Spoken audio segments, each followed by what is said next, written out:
جو لوگ اللہ کے اقراروں اور اپنی قسموں کو بیچ ڈالتے ہیں اور ان کے عوض تھوڑی سی قیمت حاصل کرتے ہیں، ان کا آخرت میں کچھ حصہ نہیں۔ ان سے اللہ نہ تو کلام کرے گا اور نہ قیامت کے روز ان کی طرف دیکھے گا،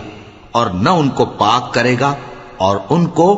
دکھ دینے والا عذاب ہوگا۔ اور ان اہل کتاب میں بعض ایسے ہیں کہ کتاب یعنی تورات کو زبان مروڑ مروڑ کر پڑھتے ہیں تاکہ تم سمجھو کہ جو کچھ وہ پڑھتے ہیں کتاب میں سے ہے، حالانکہ وہ کتاب میں سے نہیں ہوتا، اور کہتے ہیں کہ وہ اللہ کی طرف سے نازل ہوا ہے، حالانکہ وہ اللہ کی طرف سے نہیں ہوتا، اور اللہ پر جھوٹ بولتے ہیں اور یہ بات جانتے بھی ہیں۔